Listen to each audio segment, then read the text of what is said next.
নববর্ষের অনেক অনেক শুভেচ্ছা জানাবো সিএনএর সকল দর্শককে। আজ তৃণমূল কংগ্রেসের প্রতিষ্ঠা দিবস, এই খবরে নজর। প্রথম দিন থেকে প্রচারের শাসক তৃণমূল এবং আগামীকালই জেলা সফরে অভিষেক বন্দ্যোপাধ্যায় প্রথম পর্যায়ে বাংলার সমর্থনে জনসংযোগের কাজ শুরু হতে চলেছে। 1800 বিশিষ্ট জনের বাড়িতে রিপোর্ট কার্ড, সরকারের 15 বছরের কাজের এই রিপোর্ট কার্ড এই কর্মসূচিতে উঠে আসবে। 38টি দল গঠন করা হয়েছে। দলের সাংসদ, বিধায়ক, জেলা, ব্লক স্তরের নেতা বিশিষ্টদের কাছে একটি কিট পৌঁছে দেওয়া হবে। আর একটু বিস্তারিত জানার চেষ্টা করবো। টেলিফোন লাইনে রয়েছেন আমাদের প্রতিনিধি রাজা সাহা। রাজা, তোমাকে ইংরেজি নববর্ষের শুভেচ্ছা। 1 জানুয়ারি রাজ্যের শাসক দলের প্রতিষ্ঠা দিবস, সঙ্গে আগামীকাল থেকে একাধিক জনসংযোগে যাচ্ছেন অভিষেক বন্দ্যোপাধ্যায়। রাজা,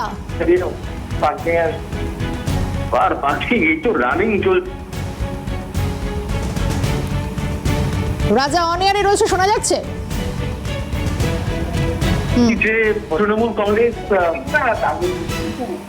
কংগ্রেসের আজকে প্রতিষ্ঠা দিবস এবং প্রতিষ্ঠা দিবসের দিন থেকেই একেবারে রাস্তায় নামছে তৃণমূল কংগ্রেস। আমরা যে খবর পাচ্ছি এখনো পর্যন্ত, যে আজ থেকেই কিন্তু নতুন কর্মসূচি, উন্নয়নের পাঁচালীর যে কর্মসূচি বাংলার সমর্থনে সংযোগ, সেই কর্মসূচি আজ থেকে শুরু হচ্ছে। রাজ্যে প্রায় 1800 জন বিশিষ্ট মানুষের বাড়িতে পৌঁছে দেওয়া হবে রাজ্য সরকারের যে কিট, এবং সেখানে থাকবে একটি কাগজ যেখানে স্পষ্ট করে মুখ্যমন্ত্রী মমতা বন্দ্যোপাধ্যায় চিঠি থাকছে। এবং একই সঙ্গে তোমাকে জানাই যে 15 বছরের কাজের রিপোর্ট পশ্চিমবঙ্গ সরকারের, সে রিপোর্ট যেমন থাকছে। এবং অভিষেক বন্দ্যোপাধ্যায় যে সাংবাদিক সম্মেলন করেছিলেন এবং সেখানে স্পষ্ট করে বলেছিলেন, নত জানু হয়ে সকল কর্মীদেরকে যে নির্দিষ্ট টিম করা হচ্ছে, সেই টিমকে বিশিষ্টদের বাড়িতে পৌঁছতে হবে। তাকে একটি উত্তরীয় করানো হবে, দলের তরফ থেকে একটি উত্তরীয় পাঠানো হবে। এবং একই সঙ্গে তোমাকে জানাই যে মেমেন্টো দেওয়া হবে। এবং যে সকল প্রতিনিধিরা যাবেন, দলের কর্মীরা, তারা মমতা বন্দ্যোপাধ্যায়ের সৈনিক হিসেবে যাচ্ছেন।